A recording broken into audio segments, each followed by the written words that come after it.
All right, I think we've got a good chunk of people in, so I think we'll make a start. Thank you so much for coming to our first webinar for shareholders and supporters. I must confess, we were quite overwhelmed with the uptake we received for this webinar, so thank you so much for joining us all this afternoon. Before we begin, I would like to acknowledge the traditional owners of the land we are speaking to you from today. For me in Canberra, that's the land of the Ngunnawal people.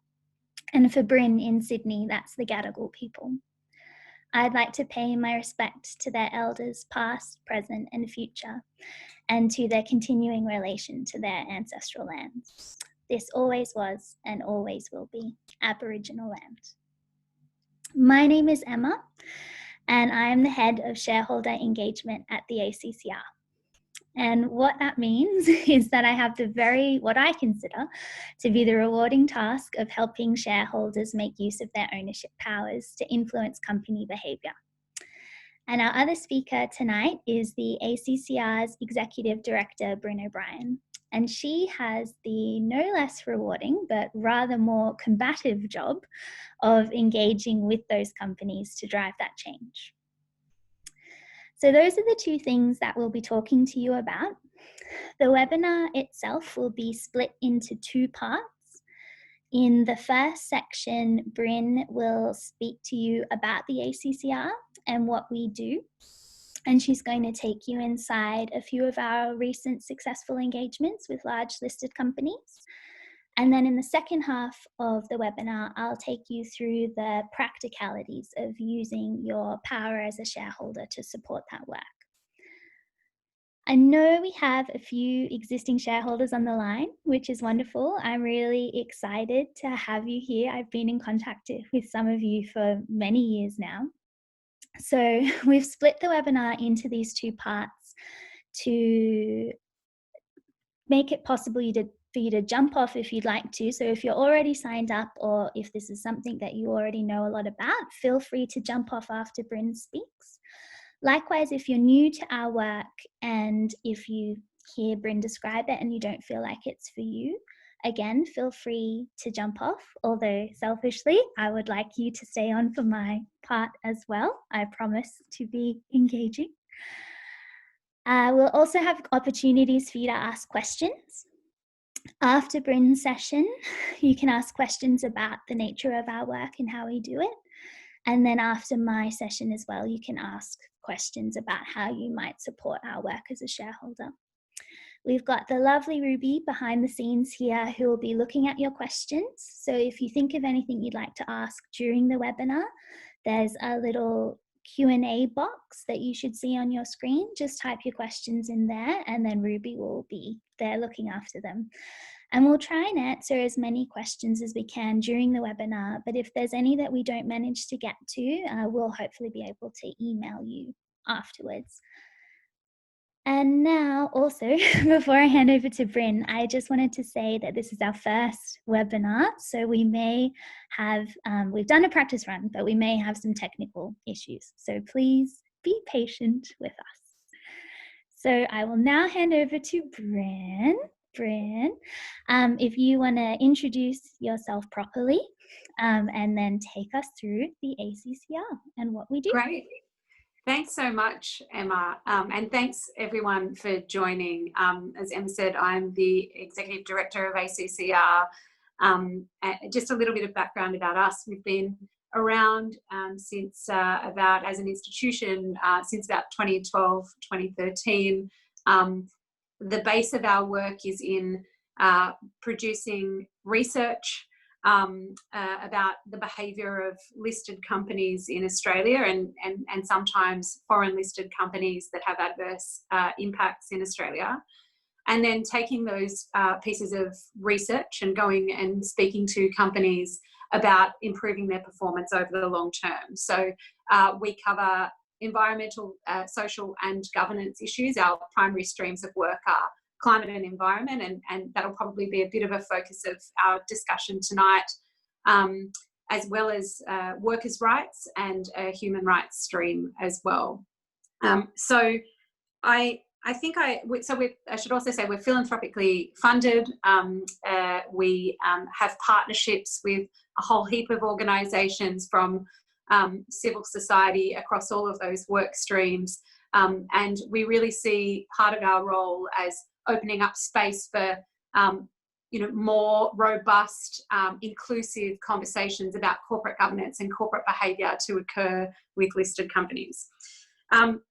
So let me just take you into the ACCR office today, and then I'll dive into sort of the mechanics of what we do. But today was probably a good example of how our long-term shareholder ownership and our building of a shareholder community over time can have can be quite a useful tool to combat some of the injustices that we see broadly in society and those kind of negative environmental and human rights impacts. So yesterday, as you are all probably aware, yesterday evening there was some news reporting about a very devastating act that Rio Tinto, the Australian and UK listed company Rio Tinto, had been involved in Western Australia over the weekend. So the summary is that on Sunday, Rio Tinto detonated some explosions that resulted in the destruction of Aboriginal rock shelters and artefacts that had been dated back to 28,000 years of use. So an ancient historical and cultural artefact. That is obviously of huge concern to us. Rio Tinto is a company that has made public human rights commitments in terms of its commitment to the UN Guiding Principles on Business and Human Rights, as well as to the UN Declaration on the Rights of Indigenous Peoples. So this morning we got about to speaking with our partner organisations that work in the First Nations space, First Nations organisations, and coming up with a letter to the chairman of Rio Tinto, a sort of rapid response that we could send to emphasise our concern as shareholders. As you may have noticed, Rio Tinto was trending on Twitter all day today for all the wrong reasons. We are first and foremost concerned with the irreparable damage that's been done to the human rights of those traditional owners, and secondly concerned about of course the impact on the company's reputation and value over the long term. So we wrote to the chairman today. We have asked for a transparent explanation to be provided as to how this actually happened, how the company became involved in this. And we have activated some of our investor allies, institutional investor allies around the world, who are also kind of deepening that conversation. So that's what happens at ACCR behind the scenes. What we're best known for in public is filing shareholder resolutions. I'm going to ask Emma to put up a slide that shows kind of the tools that we use, and the foundation of those tools is our shareholder community. So members of our shareholder community enable everything that we do. So if you hold shares in listed companies, and I say there the minimum trade is generally $500. If you hold shares in listed companies and you sign up to our shareholder database and our agency agreement and you update your holdings as they change, and 100 people in one company do that, so 100 people in Rio Tinto, 100 people in BHP, Woodside, Santos, Qantas, any of the companies listed in the ASX 100, if we can find 100 people in that company, that unlocks a special magic section of the Corporations Act, which is section 249N, which says 100 shareholders standing together or shareholders holding 5% of stock in a company can file a shareholder resolution to a company. Now, there's some legal limitations around that I'd be happy to go into in questions if anyone has any, but I'll just say it's not a straightforward proposition, but we take care of that filing.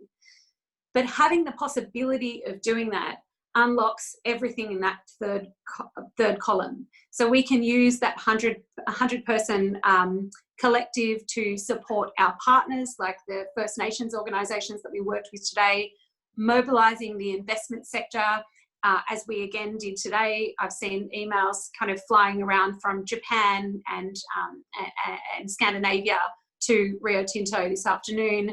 We can file shareholder resolutions. As I said, we're best known for that, and I'll talk about that in a moment. We can do high impact media when the circumstances are right. And we have that long-term engagement with companies so that they know when they receive a letter from us raising a concern that they, you know, that is something, even though we are small shareholders in general, that is to be taken seriously. We're also increasingly considering legal strategies, particularly in relation to climate. And we do this kind of research and reports underpin everything that we do. Long term, we hope that changes company behaviour, and we've got some evidence of that, clearly not as fast as we would like it to be, but there is some evidence that companies are, in response to shareholder and investor pressure, not just our pressure, a whole heap of kinds of pressure, that company behaviour changes to be more mindful of emissions targets, respect for workers, upholding human rights in their operations, products and services, and there is this kind of understanding that their policy influence will be scrutinised. So let's just flip to the next slide. These are the ACCR's greatest hits slides, as Emma calls them. So just a few kind of examples of how our work, again, based in this shareholding community, is picked up in media. So we have on the left, Coles under pressure over potential worker exploitation in their supply chains.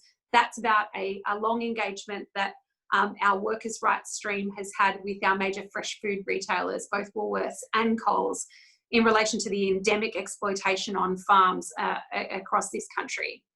Then we have work with traditional owners and Indigenous rights organisations around Origin Energy and the opposition of traditional owners to fracking on their land for a variety of reasons. That's an ongoing engagement with that company, and it's a very difficult one, I should say. We've spent a bit of time over the last couple of years putting pressure on our major extractives companies, including BHP and Rio Tinto, about their relationship with the Minerals Council of Australia, which has been a really a blocker on climate policy in this country for a long time. And we have managed, I think, over the last couple of years to constrain the worst of that behaviour, although we're not quite there yet, and we still don't have proper climate policy in this country. So leave it with us. Then we have on the right, Richard Goyder, one of the chairman of, in an unenviable position at this point in time, the chairman of Qantas and Woodside, and the president of the AFL, so 3 institutions in very difficult times, doesn't like that we put them under scrutiny, and has made a big public point about that. So let's go to the next one, and I'll wrap up here. We've just had some really exciting moments with oil and gas companies in Australia. So half of Woodside shareholders and almost half of Santos shareholders, so 43% of Santos shareholders, have backed our call. So we filed shareholder resolutions to both companies, calling on them to set emissions reductions targets. Both companies resisted that call. Both boards were hostile to it, but we managed to persuade some of the major systemically important financial sector actors, like proxy advisors and very large pension funds, to back that call in. We're increasingly having conversations with those large asset owners, asset managers, and proxy advisors, and you know, we hear that that the oil and gas companies are quite rattled by these votes. So it's certainly not the end of our engagement with them. We do think that their plans are absolutely incompatible with the Paris Agreement and a safe, livable planet. So it's probably the end of the beginning of our engagement with them, and now we're seeking to work collaboratively with our institutional allies to really push that ahead. So I'll leave it there, and I think we might have time for questions.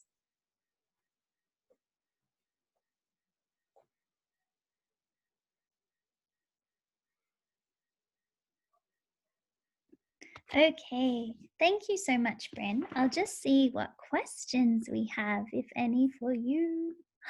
Not a question to be had. You have been so... I think there's somebody has their hand up. Peter has their hand up.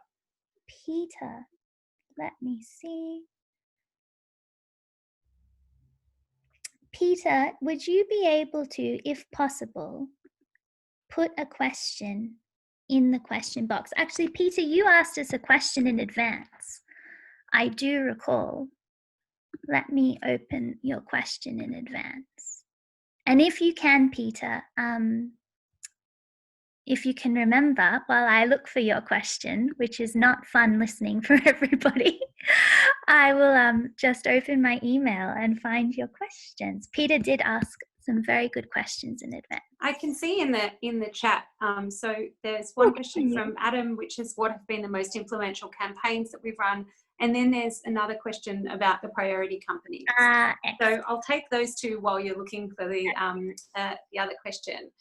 In terms of the most successful campaign, look, that's a really, really interesting question. I think it's probably around the influence of fossil fuels lobbyists on the policy-making environment. And the reason I say that is because 3 years ago when we waded into this space, a fellow called Brendan Pearson was the CEO of the Minerals Council of Australia. And that organisation at that time was undertaking extremely aggressive policy advocacy in relation to clean coal, as they were calling it, heli coal, clean coal. And they were undertaking a range of advertising campaigns as well about the properties of a certain kind of coal, which they claimed burned marginally cleaner than other types of coal. So we were really back in those bad old days of the Minerals Council being a hardcore coal advocacy organisation. The Minerals Council right now is drafting a new climate policy, which we understand its major members are trying, by revenue, at least two of its major members by revenue, are trying to get the Minerals Council to agree that net zero by 2050 is a good thing. Now, net zero by 2050 of itself is not enough. Absolutely agree with that. We need medium-term targets, shorter medium-term targets. But the reason I say it's successful is we've really constrained the ability of that particular organisation by targeting its financial relationship with its members to do the worst, most damaging public kinds of advocacy.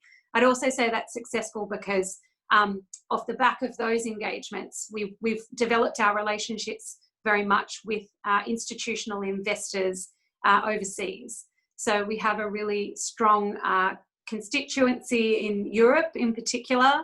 We have great relationships with a few London-based and Scandinavian and Dutch-based funds. And they have taken this forward in Europe as well. So there is a real focus globally now on the impact of adverse climate lobbying. On the second question about priority companies, in terms of the second half of the year, our engagements will absolutely extend to AGL and Origin. With AGL, we are continuing the conversation about their emissions and their lack of Paris-aligned plans for coal closures. So that is ongoing. So that is a priority. Origin, our engagement continues to be around the rights of First Nations communities on whose land they intend to frack. We also have a second half engagement with Qantas, again around their participation in human rights abuses with the Department of Home Affairs relating to refugees. But given the, we're evaluating that at this point in time, given the strange times that the airline industry finds itself in. So that is an ongoing engagement. But if you, there are a few other companies that that we have in the works. So if you email Emma, then we will keep you abreast of the developments as they happen. Absolutely. We have a couple of questions about how we keep an eye on companies that are avoiding tax in Australia. How, I guess, to what extent are we looking at that, and what action might the ACCR or shareholders be able to take on large companies avoiding tax?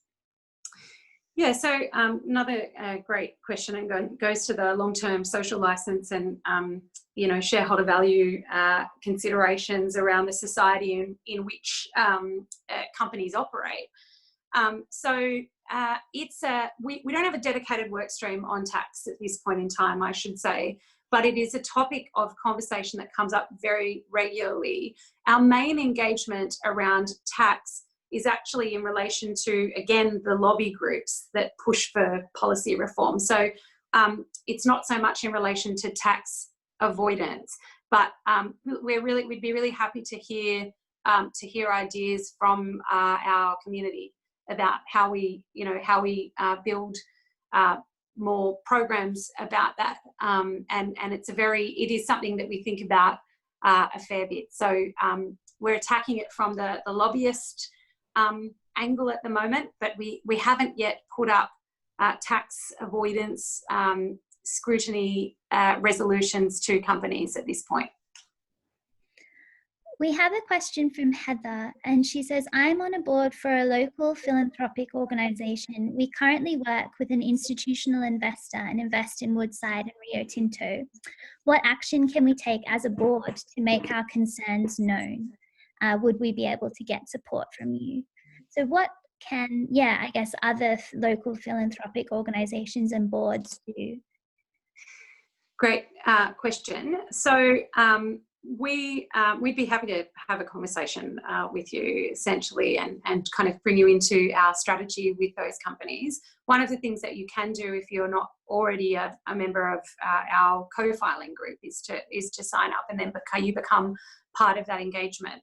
Sometimes with particular institutions, we do go and engage, kind of co-engage with companies. So I think that to me sounds like is something that we should have a conversation about to get to know the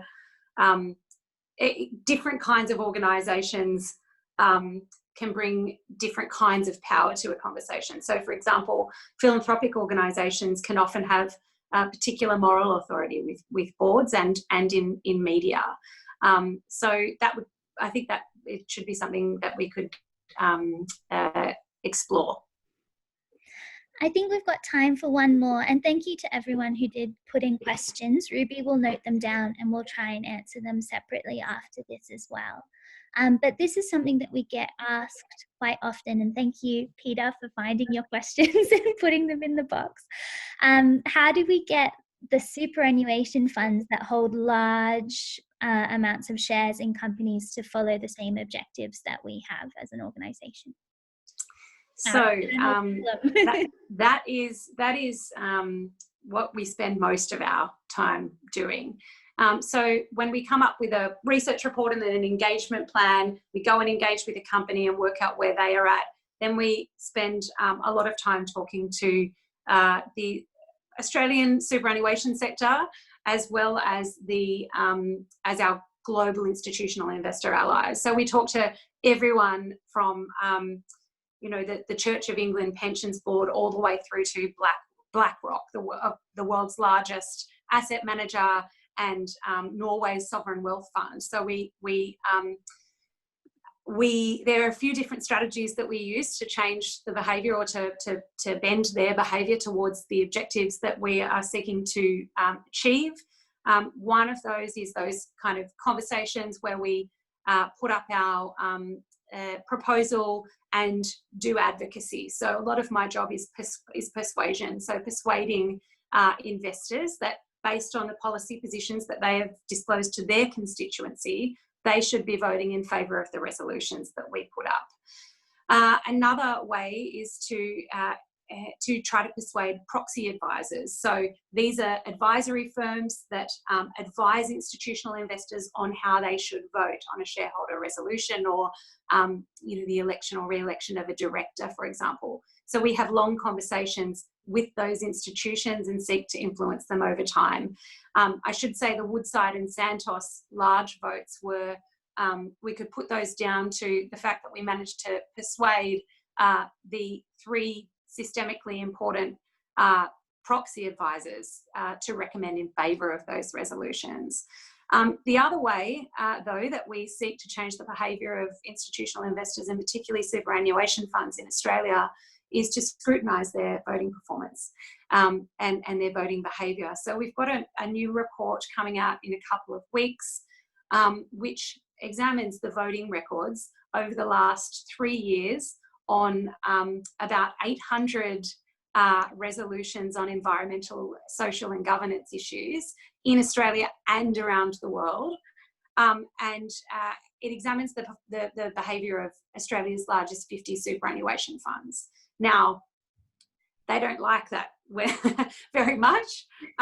We've had, we get a rate, or some of them do. I mean, there are some funds that are really, happy to stand by the decisions that they've made and let them speak for themselves. There are other funds who don't think it's an appropriate measure of fund performance. What we have seen over time, the data tells us that voting behaviour has improved over the time that we have been doing this work and scrutinising the performance of funds. So we think it's very important. It does make some of our stakeholders uncomfortable, but we use a full range of tactics to try to change the behaviour of systemically important financial actors. Thank you, Brynn. Thank you everyone again for your questions. If we've got time at the end and there's not so many questions for me, we'll try and come back. If not, as I said, we'll try and answer those questions separately outside of the webinar as well. So again, I'll start my section now, which is more of a practical guide to using your power as a shareholder to support the work that Brynn has talked about. So if that is not of interest to you, feel free to leave, that's fine. If not, I hope you will stay and enjoy. So I'll just speak a little, and then I'll take you onto our shiny new Shareholder Hub, and I'll take you through the process of registering your shareholdings, and I'll explain some of the kind of nitpicky parts of it. And again, feel free to put in your questions, and then at the end, we'll again do our best to answer them. So let's go. So before I start, I'll just reiterate what Brynn said in her part, which is that if you own shares in a company, you can have a say in what that company does. And that's essentially the core of what we do at the ACCR, is making use of that power as a shareholder. And also, as Brynn said, under Australian corpse law, we need 100 shareholders to be able to lodge a resolution with a company. So it's not something that we can do on our own. It's not something that you could do on your own. It's not something that we all need to do together to unlock that potential to change a company's behaviour. Considering there are tens of thousands of shareholders in some of the companies that we target, you might think that we have no trouble finding 100 shareholders in some of those companies, but it's actually really hard, and that's what the bulk of my time is spent doing. It's difficult because of all those people that own shares, a lot of them aren't necessarily interested in the issues that we are, so climate, workers' rights, human rights.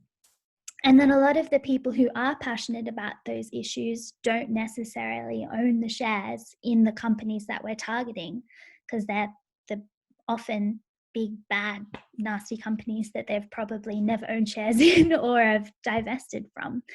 So it's actually really tricky. It's about finding that subset of people who own the shares and are passionate about the issues, or it's about helping people who are passionate about those issues become a shareholder in a company. So what I'll do, I might just, share my screen again. Bear with me a moment. Here we go. So this is what we'll talk about together in my session. So I'll talk about the different ways that you might hold shares, and that is kind of a very key part about whether you can be a part of this work or not. We'll talk about registering your shares with us. We'll talk about the agency agreement, which Brynn has mentioned, and what that actually means. We'll talk about how you can support resolutions, and then we'll talk about the other ways you can support our work if you don't hold shares or you don't want to. But before we do that, I also just wanted to share with you this beautiful comic. So this was done by one of our shareholders. Her name is Holly Jones, and she is a young Canberra woman, and she holds a portfolio of shares. And she was one of the 100 shareholders to support both our Woodside and Santos resolutions that Brynn mentioned before. So we worked together to create this image. And you've probably appreciated from Brynn's explanation that what we do is quite difficult to explain. It's quite detailed and niche, really. So what we tried to do was to explain it in a visual way. So what this is kind of Brynn's lovely flow chart, but from more of a shareholder focus. So we've got a couple here, they hold shares. They rely on those dividends, they're important to them, but they also care about the planet that they're leaving behind for their children. So they work with a financial advisor, and the financial advisor is saying, well, you don't have to divest from companies you don't like. You can actually use the shares you have to try and change the companies as well. So their advisor tells them about us, and they're like, yeah, ACCR is pretty cool because we are. So they sign up to our database, and then they go about their business, having a lovely time. Meanwhile, in ACCR headquarters, just like how Brynn described, we're doing research, we're engaging with companies, we're working with affected community, and that looks different depending on what our work stream is. And then I'm working with shareholders all the time. And then if we're lodging a resolution, we'll put that to the company, and then we'll go to the company's AGM to speak to that resolution. And then we'll tell you, the shareholder, what happened about that resolution, what we were able to achieve, and to let you know that you were a part of creating that change. So I think that's just a really nice overview of what we can do together as shareholders. So I'll leave that there. And now what we'll do, sorry, bear with me one more moment and I'll share us to the website. Yes, except we don't want my notes. We want Shareholder Hub. Here we go. So earlier in the year, my colleague Luke did a brand refresh for the ACCR and gave us this beautiful new website. So in that website, we worked together to create a Shareholder Hub, and that's just over here, and it's purple. So everything you find is this beautiful purple, and you'll know you're in the right spot shareholder-wise. So what the hub is kind of all the information you need for supporting resolutions as a shareholder. It's got a summary of what I just described to you before about your ownership power and what we can do together as 100 shareholders. It's got these two big buttons. So one for registering your shareholdings with us. And this one here is for if you were to buy or sell shares, you can update your details. and then it's got the frequently asked questions, which we'll go through in a moment. Together, it's got information about the agency agreement, and then you can email me here if you have any problems, which I encourage you to do. So before I take you through that, I'll just talk to you a little bit about the different ways that you might hold shares. So there are two main ways that you might own shares, and that's direct and indirect ownership. And for you to be able to register your holdings with us here and to support resolutions, you need to be a direct owner of your shares. So we talked a little bit about superannuation funds before and holding your shares through superannuation. In that circumstance, you aren't the direct owner of your shares. So your super fund owns them and controls them. They choose what they're buying and selling. You're just kind of the beneficiary of those shares. Whereas if you bought shares through your own trading account, they're in your name, or say you were the director of your own self-managed super fund, or you had a trust that you held shares in for your family, then you are the direct owner of those shares. You're able to make decisions about buying and selling. You would vote the shares. So Brynn talked before about like the proxy houses and who advise on what to vote. Like you would be voting your own shares. So if you hold shares in that kind of capacity where you're in control of them, can make decisions regarding them, then you would be able to support a shareholder resolution. If your shares are being managed for you by somebody else and you don't really have a say in it, you just benefit from them, chances are you wouldn't be able to support our resolutions. So if you're not sure, just send me an email and I can help you figure it out. I do that all the time, so that's not a problem. If you're ever not sure, just let me know. But for example, I thought I'd use myself as a guinea pig to show you. So let's pretend I opened a trading account, I bought some shares, I'm all excited to support a resolution. I've come to register my holdings with the ACCR. So we come here and it brings you to this form. If you've already registered with us before, it will encourage you to go to that other form, and that's just for updating your holdings. But if you're brand new, you come here. So the information that you fill in is the minimum amount of information that's required for the company that we're filing the resolution to validate you on their share register. So it's for them to be able to tell that you are a shareholder in that company. Because when we lodge with our 100 shareholders, they are very diligent in checking that we actually have those 100 shareholders, and they check every single one appears on their share register. So the information you give us is used for that purpose, to prove that you're one of those 100 people. So I am Emma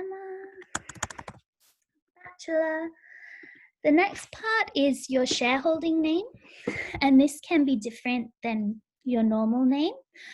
In some cases it's the same, in other cases it might be something quite different. So it's really good to actually double check. It might be on a dividend statement, it might be on like a proxy form. It really, really helps me if you double check, because otherwise I have to double check and it's just a lot of work. So I really encourage you to please double check.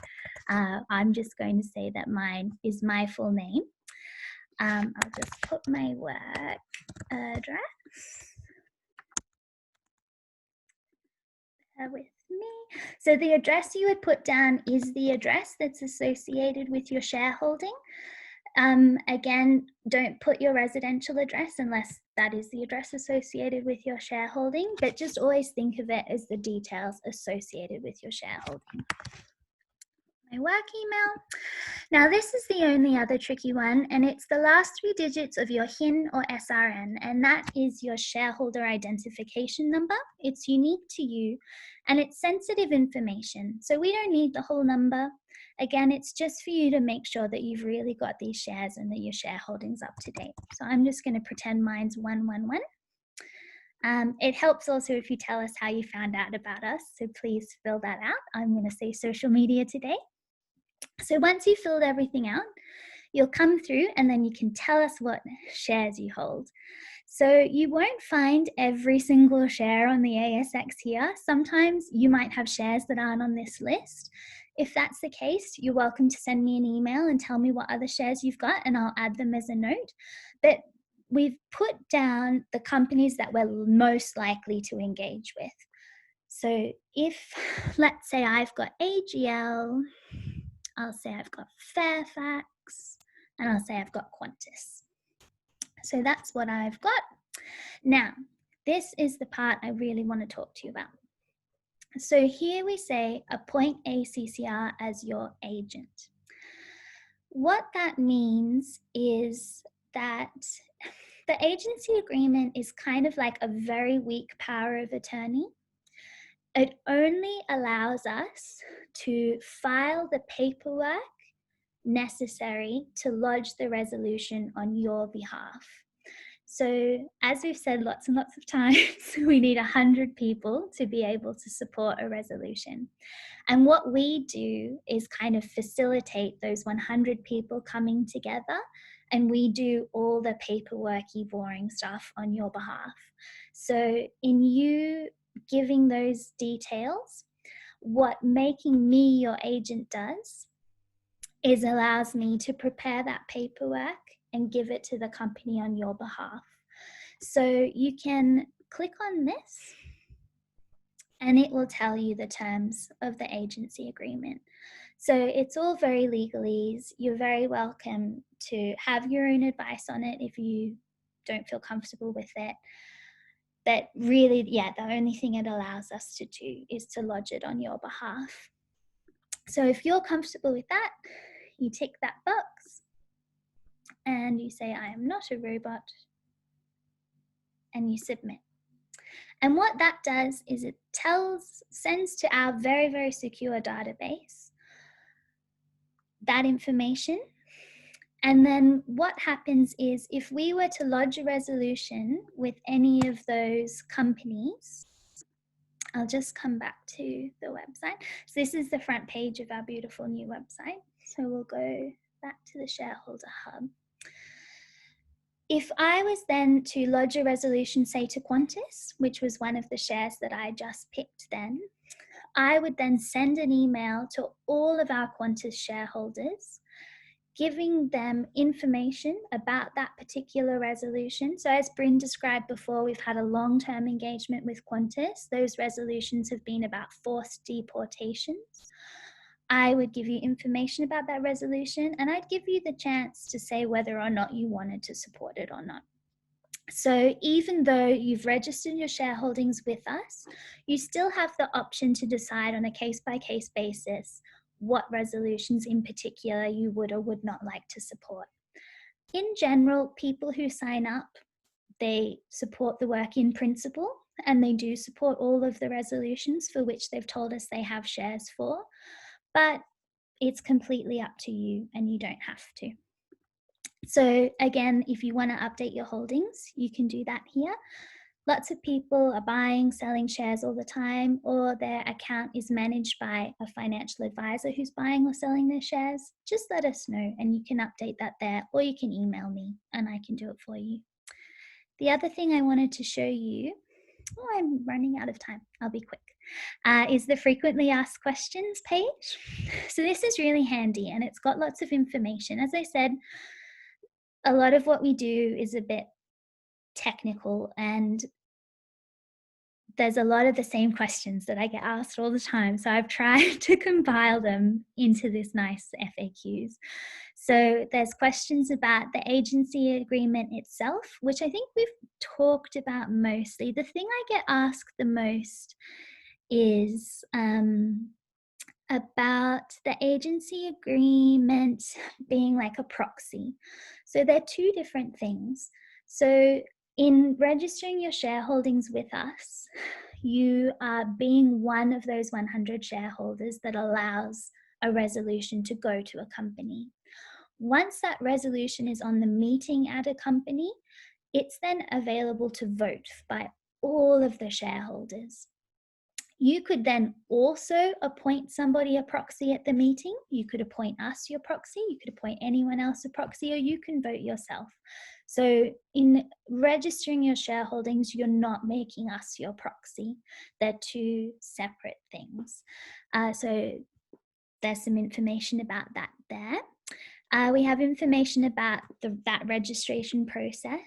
As I said, it can be different depending on how you hold your shares. So like if you manage your own self-managed super fund, you can sign up yourself. If you work with an advisor, feel free to put me in touch with them. I work with lots of different advisors and I'd be very happy to work with yours. We talked about that. Now this is a biggie. Can I buy shares for an upcoming resolution? You can. So we can't give you financial advice. We're not that type of organization. But if you were passionate about a resolution that we were putting up and you felt like you were financially able, as Brynn said, the minimum trade is $500 worth. If that was something you felt able to do and you wanted to do, you can absolutely do that. The best thing to do would be to send me an email. If you've never bought shares before, I keep a trading guide, so I could give that to you. Otherwise, if you feel comfortable trading, I can give you information. So we had a question before about what companies are coming up. I can let you know what companies we would need you to purchase shares in, or if there's a particular resolution that you're passionate about, you can purchase shares in that company. So the best thing to do is to email me and then we'll talk about it on an individual basis. The other thing I wanted to say was that if you don't feel like you're in a financial position to purchase shares at $500 a minimum trade, a lot of people aren't, but you would like to support our work, the number one best thing you can do is to please tell your friends and family or anyone you know who holds shares about what we do. The hardest thing for us, as I said right at the beginning, is to find people who hold shares and actually care about the things that we care about too. So anything you can do to spread the word is a huge help. You might also like to become a member. So we had a question before suggesting research areas that we could look into or potential resolution topics. If you become a member of the ACCR, that's actually something that you're able to do, is have an input on the types of things that we research and the types of resolutions that we might therefore put. And your membership fee goes towards funding our work. So that could be an option that you might be interested in. That is much cheaper than purchasing shares. The other thing is that we're tax deductible. We're a charity, so you can give tax deductible donations. So it is almost end of financial year. If that was something that you felt able to do and wanted to do, you are very welcome to do that, and we would be very grateful. So I think I'll stop there because I've gone a little bit over time. But thank you, everybody. And Brynn, if there are any questions, if you would like to ask them to me.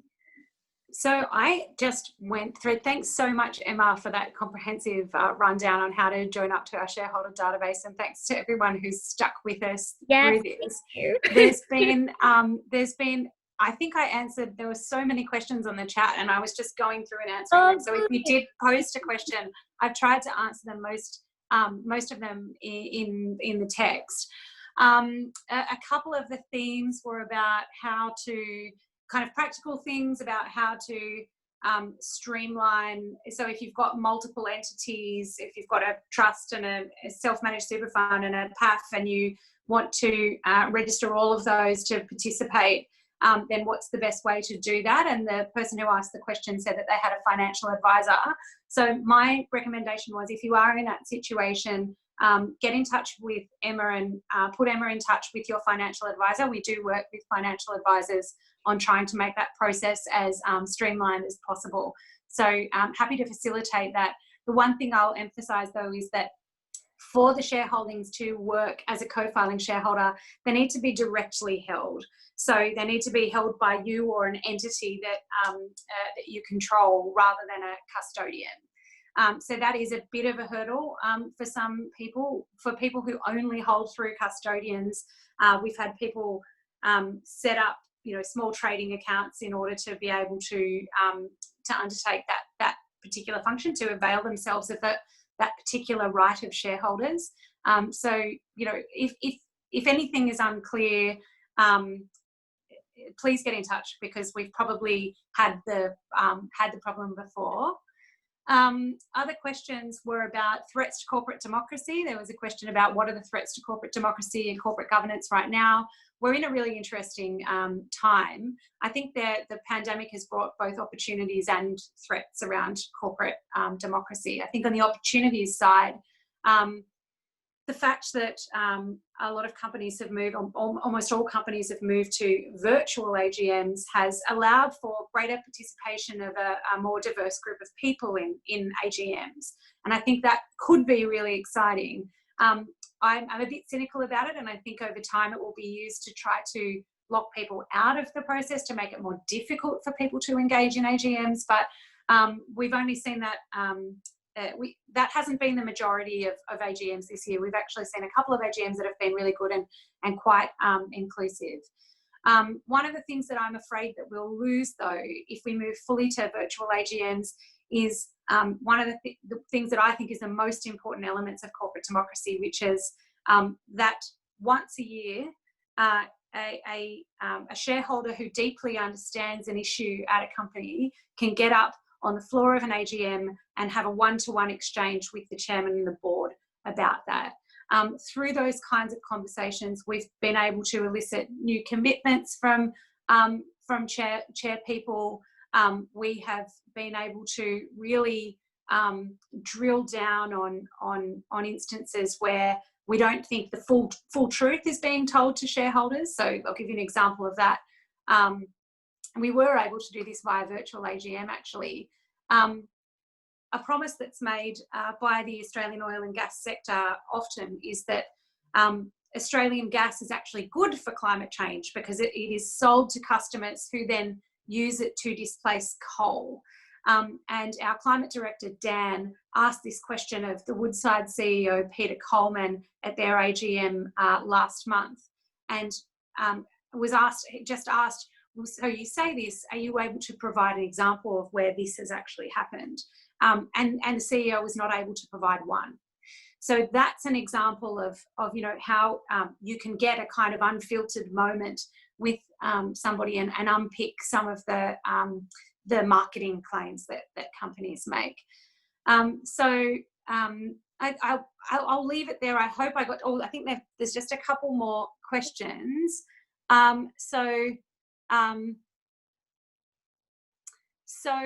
There was a question about UniSuper and about the way that members can engage with UniSuper.